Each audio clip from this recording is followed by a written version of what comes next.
Creativity is an addiction. It's that one thing that I had to finally admit to myself as to why I was putting in 18 to 20 hours a day doing what it is that I do. And if you look at my resume and you look at my history, it's pretty much what doesn't he do?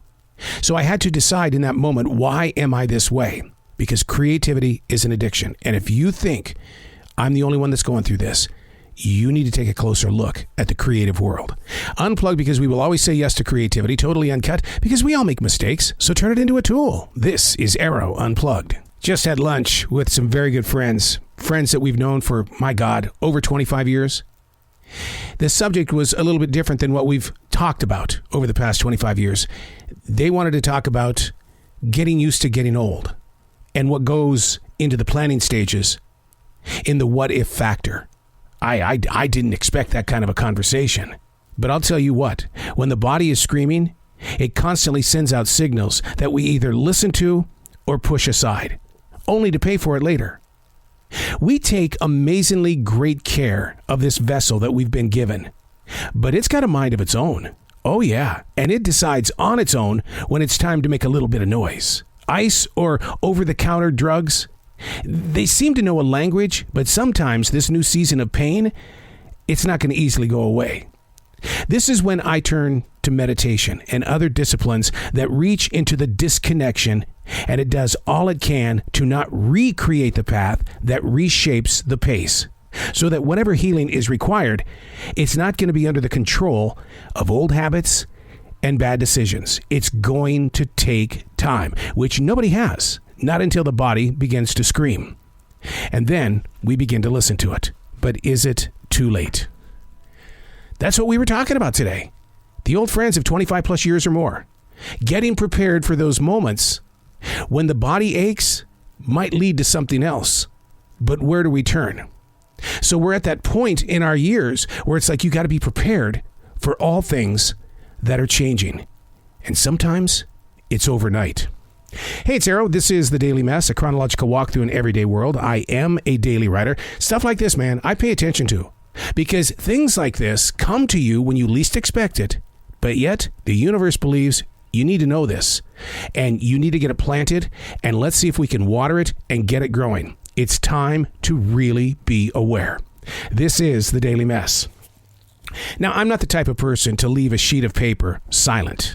Basically, you'll never see me with an empty piece of paper. The invisible voices speak louder than the number 11 in the movie Spinal Tap. And if you've seen it, you know what I'm talking about. By being on this sheet of paper, I'm allowed to scrape off the chalk. And somehow, some way, words and thoughts appear on this page. I believe that they were placed here while part of the inner core of rings inside that living tree. It's a gift from nature. And it's up to the chalk remover to locate ways to activate it in a very active world. There's so much content where we are today. Too many voices, not enough ears. So we turn to this sheet of paper which features words, planting all shapes of emotion and true connection, always ready for anybody to come back on a different day. Whereas a conversation, oh, it's never the same way twice. This is why I put writing always first.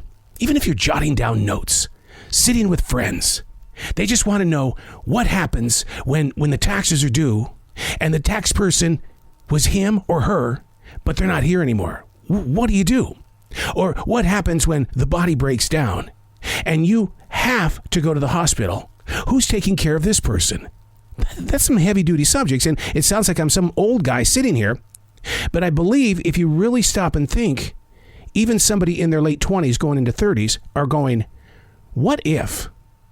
What if something very odd at a very strange time takes place? What's next? We can talk all day about how you're preparing for your future. I could be your financial advisor.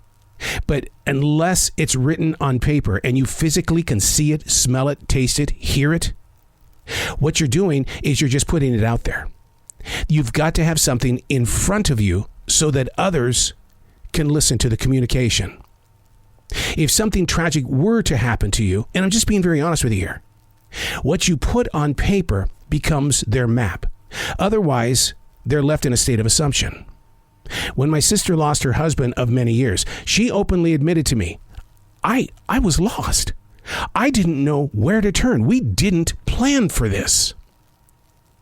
When you put your map on paper, it speaks to the next level of readers.